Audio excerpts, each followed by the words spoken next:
kira luar biasa sekali Pak Ketua Den. Biasanya kita membicarakan hilirisasi nikel dan lain-lain, ini ada hilirisasi Kemenyan.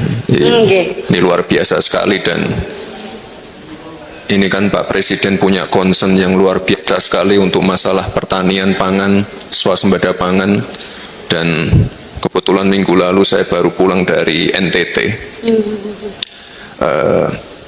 Permasalahan air kan sudah kita tangani, masalah irigasi, masalah pupuk.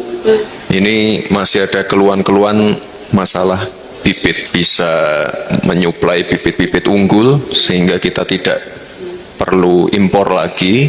Dan tadi kan produk-produk turunannya sudah teridentifikasi semua, produk-produk turunan hilirisasinya. Ditambah lagi anaknya lagi si Pupu Papa Samsul Patini, nambahin lagi enggak 10 juta, 19 juta lapangan pekerjaan. Masih percaya lagi si buzzer itu. Nah, biar marem ditambah jadi 19 juta lapangan pekerjaan. 5 juta green jobs, artinya jadi buzzer. Green jobs itu, ya kan? Duduk-duduk ngetik-ngetik jadi buzzer. Pekerjaannya jadi cariin bapaknya. Ngapain lah dia mampu mengurusin pekerjaan, menciptakan pekerjaan untuk anak orang lain. Dia sendiri pekerjaannya dicariin bapaknya. Kalau kita bicara soal hilirisasi, kita pasti ingat kata-kata dari Wapres kita semua, Gibran Rakabuming Raka, yang dimana beliau sering sekali mengatakan hilirisasi. Tapi kalau dengar kata hilirisasi kan seringnya tuh hilirisasi nikel lah ya kan, sumber daya alam lah ya. Nah, tapi kemarin itu Gibran Rakabuming Raka bersama istrinya meninjau Taman Sains Teknologi Herbal dan Hortikultura bersama Ketua Dewan Ekonomi Nasional Luhut Panjaitan di Kecamatan Polung, Sumatera Utara. Nah, di sana Gibran sedikit memberikan arahan gitulah ya, pidato yang dimana kelihatannya si Opung Luhut ini bingung gitu loh. Karena Gibran mengatakan bahwasanya untuk hilirisasi Kemenyan. Statement dari Gibran tersebut tentu membuat heboh juga di jagat maya ya, yang akhirnya menuai banyak komentar. Emang bisa menyandi hilirisasi? Kan gitu pertanyaannya. Ya bisa aja sih. Tapi kan pertanyaannya, ini beneran atau hanya omon-omon saja gitu untuk pelengkap? Mungkin karena latah juga gitu kan, sering mengatakan hilirisasi dan lain sebagainya. Ya kita belum tahu pastinya sih guys. Tapi udah banyak netizen yang pesimis saja gitu. Nah coba kita lihat ya. Di akun X tweetan dari Monica, hilirisasi Kemenyan. LBP sampai kelihatan agak bingung mendengarnya. Nah, di sini komentarnya guys, itu yang dibahas apa nggak ada lagi selain hilirisasi katanya. 4 kali ngomong luar biasa sekali. Kira-kira anak ini pakai kecubung jenis apa ya luar biasa sekali. Nah, ini belok kemana ini? Kemenyan itu sudah produksi hilirisasi. Istilah hilirisasi itu barang mentah yang diolah jadi produk setengah jadi atau produk jadi. Kalau kemenyan sudah produk akhir, kecuali itu kemenyan diolah lagi jadi cemilan atau minuman herbal gitu. Oke. Halo teman-teman, kembali lagi bersama saya di channel ini. Salam NKRI harga mati. Teman-teman, dalam video ini kita telah mendengarkan sebuah cuplikan video yang disampaikan oleh wakil presiden kita dalam sebuah acara. Artinya dia berpidato, dan tentunya hal-hal seperti ini menjadi sebuah pemahaman bagi kita dalam menilai perjalanan politik yang terjadi di Indonesia. Nah, perlu kita menyadari bahwa memang seorang Gibran ya, itu pastinya memiliki nilai-nilai yang unik dan berbeda dengan anak-anak muda yang lain. Wakil presiden yang begitu muda, tentunya ini menjadi catatan bersejarah bagi negara kita, yang dimana beliau menjadi seorang wakil presiden di umur segitu. Nah, saya akan bacakan beberapa komentar ya. Dalam hal ini disampaikan oleh Ahmad Santosa, mengatakan Wapres malu-maluin Indonesia. Kalau nggak sanggup jadi wapres, mundur aja. Rakyat Indonesia malu punya wapres Gibran.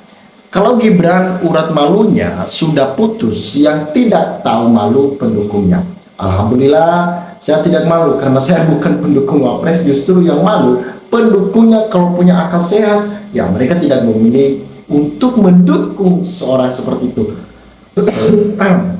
Nah, disampaikan lagi bahwasanya, aduh, bikin malu aja wapres ini.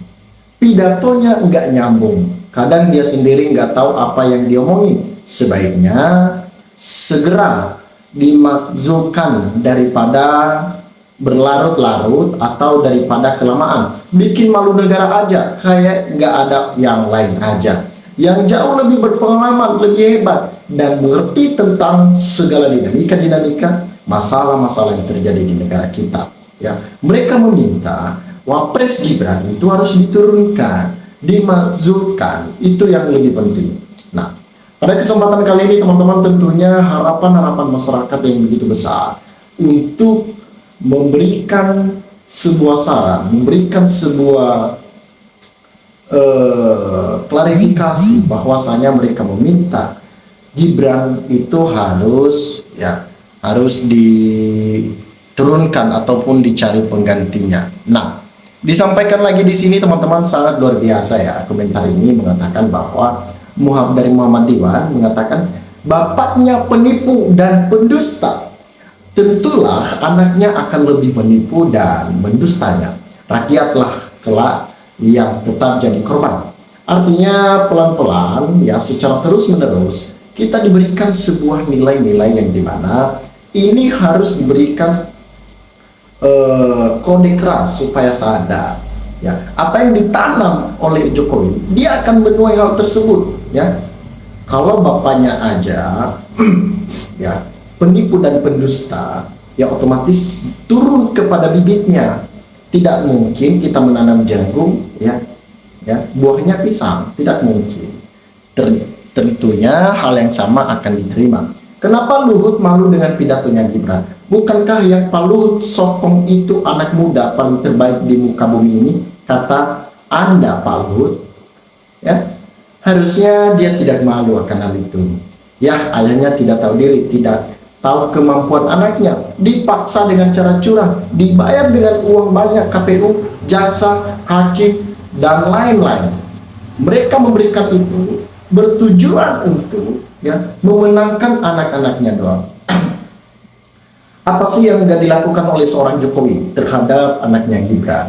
Semuanya dilakukan, baik itu dalam segi finansial dan memanfaatkan sebuah jabatan ya, memakai dana APBN hanya demi anaknya yang sulung menjadi seorang wakil presiden. Ya, lantas ketika banyak komentar-komentar masyarakat, banyak komentar-komentar para politikus-politikus yang dimana beliau harus diberikan sebuah pemahaman yang tepat supaya tidak ada lagi yang namanya kecurangan-kecurangan.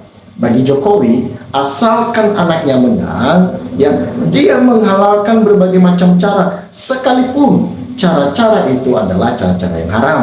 Ya, mereka akan menghalalkan cara-cara seperti itu. Nah, saya akan membacakan komentar terakhir teman-temannya. Disampaikan di sini, yang pidato itu wapres apa anak dukun. Pidatonya sungguh memukau, sampai-sampai hantu pun terlena dengan pidato berkelas.